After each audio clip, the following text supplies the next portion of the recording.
Hello friend, good morning, सुप्रभात। Welcome to my blog. जैसा कि अभी सुबह के 4 बज चुके हैं और मैं रेडी हूँ फ्रेश होके ऑडिट सेशन के लिए, जिसमें कि आज मैं ऑडिट ऑफ फाइनेंशियल स्टेटमेंट का सेकेंड लेक्चर करूँगा, जिसमें कि कल मैंने लोन्स एंड एडवांस वगैरह सबका फाइनेंशियल स्टेटमेंट को कैसे ऑडिट किया जाता है वो सीखा था। आज मैं सेल्स परचेज वगैरह सबका ऑडिट कैसे किया जाता है वो सीखूँगा। सो चलते अपने ऑडिट सेशन के लिए।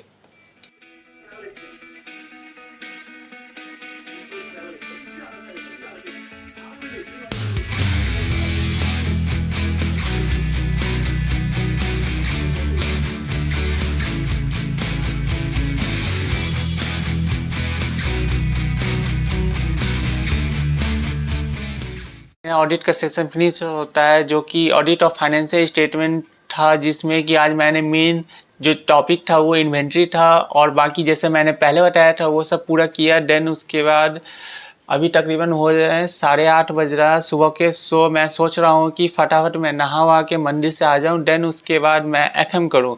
आज वैसे मेरा 10 बजे से जीएसटी भी है, जो कि सप्लाई अंडर जीएसटी है, तो सोच रहा हूँ कि 9 से 10 पहले एफएम कर लूँ। 1 घंटे का जो बचेगा लेक्चर का ड्यूरेशन वो मैं जीएसटी के बाद कर लूँ। सो मैं अब आपसे मिलता हूँ एफएम सेशन में।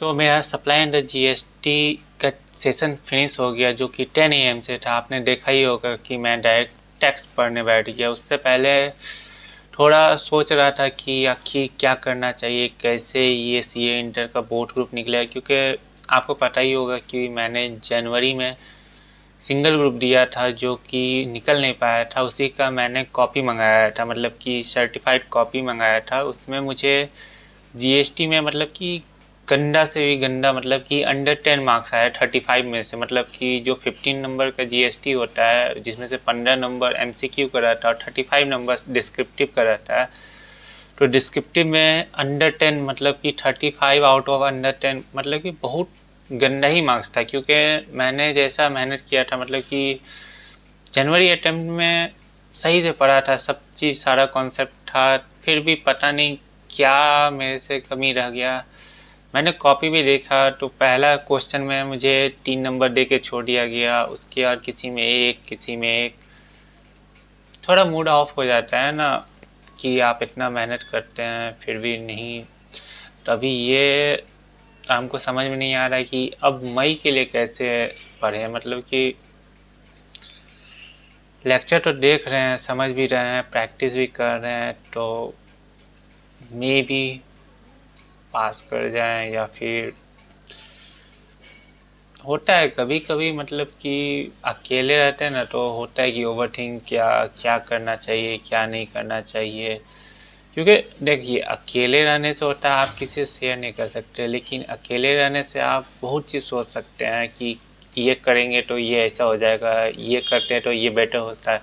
लेकिन कभी कभी अकेले रहने पर ये भी खराबी होता है कि आप ज़्यादा ओवरथिंक करने लगते हैं। ओवरथिंक मतलब कि आप जो चीज़ के बारे में थोड़ा सा सोचना रहता है उसको ज़्यादा सोच लेते हैं। जैसे कि आज सुबह मेरे साथ हुआ, जैसा कि आपको पहले बताया कि मैंने अराउंड 6:30 या 7 AM तक मेरा ऑडिट ख़त्म हो गया। 7 से 10 के बीच में हम कुछ पढ़े ही नहीं। मतलब कि कॉपी देख के हो जाता है, कोई ना, होता है। 3 घंटा बर्बाद किया तो क्या हो गया, अभी पूरा दिन तो बाकी है ना। मतलब कि जीएसटी कर लेंगे, जीएसटी तो हो ही गया, अब बस एफएम करना है, एसएम करना है, अकाउंट।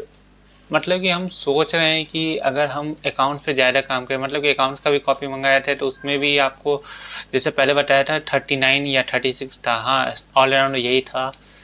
तो उस पर थोड़ा और मेहनत कर लेंगे तो मतलब कि 36 से 60 प्लस जा सकता है अकाउंट। अगर 60 प्लस अकाउंट चले गया तो अब इधर हम बचते हैं लॉ में। लॉ मेरा बेटर है, मतलब कि सही है। मतलब जैसा कि मैंने कॉपी मंगाया था 30 जो MCQ 30 आउट ऑफ 24 हमको लॉ में मिला था, और बाकी डिस्क्रिप्टिव में 70 आउट ऑफ 23 मिला था।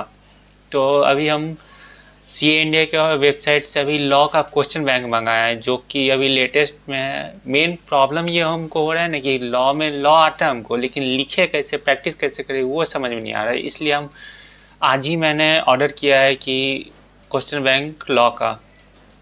और रही बात टैक्स की, तो टैक्स में मेहनत करना पड़ेगा। कोई नहीं, चलते हैं अभी खाना लंच बनाते हैं, फटाफट लंच करते हैं, उसके बाद बैठ जाते हैं फिर से अपना तैयारी को।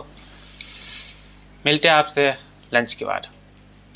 मैंने इंस्टेंट डिसाइड किया था, क्योंकि मेरे पास थोड़ा सा सब्जी था और थोड़ा सा सब्जी से बस एक टाइम का कुछ भी बन सकता था, या तो रोटी बना लेते या फिर चावल बना लेते, तो एक ही टाइम का चलता। तो मैंने इंस्टेंट डिसाइड किया कि इसको बिरयानी में तब्दील कर लिया जाए, मतलब कि बदल दिया जाए थोड़े से सब्जी में। तो मैंने फटाफट पुदीना पत्ता काटा, देन उसके बाद सब्जी को फिर से छोंका लगाया, देन उसको थोड़ा मतलब कि फ्रेश करने के लिए बिरयानी मसाला डाल के फिर देन चावल डाल दिया, देन उसे हल्का पकाया, देन उसके बाद नमक अकॉर्डिंग टू चावल डाला, फिर पानी डाला, मतलब कि 2 कप, मतलब कि ये दोपहर में भी हो जाए और शाम के लिए भी हो जाए। देन उसके बाद केवड़ा वाटर और थोड़ा सा घी और पुदीना पत्ता डाल के उसको पकने के लिए छोड़ दिया। देन मैंने 1 सीटी तक वेट किया। जैसे ही 1 सीटी आया, मैंने फटाफट बिरयानी निकाली और फिर लंच करने के लिए बैठ गए, क्योंकि मेरा नेक्स्ट सेशन भी था। मैंने लंच किया और ये मेरा ऐसा बिरयानी दिख रहा है, टेस्टी भी था। नेक्स्ट सेशन में मैंने FM स्टार्ट कर दिया।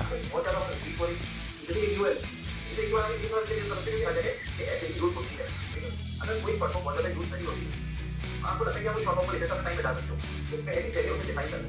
जैसे बेटा जब हम मेडिकल कोचिंग करा करते थे, एक मेडिकल कोर्स में वहाँ पे हम एमओ डिमांड को ए देते थे, उसके बाद जितने भी जगह आए एमओ डिमांड उसे ए लिख सकते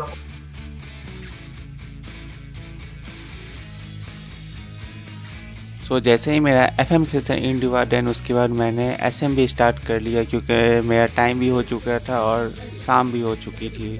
क्योंकि FM में थोड़ा टाइम लग गया था और SM का लेक्चर उतना बड़ा नहीं था। FM भी मैंने स्टार्ट कर लिया था।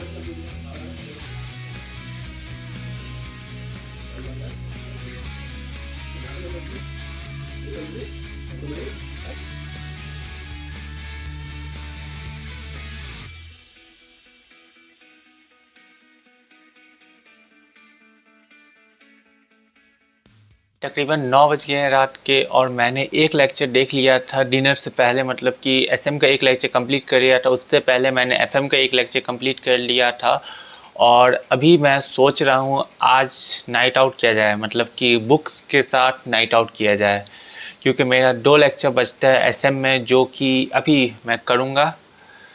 मैं उसके SM करने के बाद फिर कॉस्टिंग करूँगा। आपको दिखाता हूँ नेक्स्ट ब्लॉग में आखिर मैंने कैसे रात में कौन कौन सा सब्जेक्ट पढ़ा, वो आप नेक्स्ट ब्लॉग में देखना। ये ब्लॉग आज के लिए बस इतना ही। मिलते हैं नेक्स्ट ब्लॉग में, तब तक के लिए please like share subscribe my channel and thank you for watching. मिलते हैं नेक्स्ट ब्लॉग में।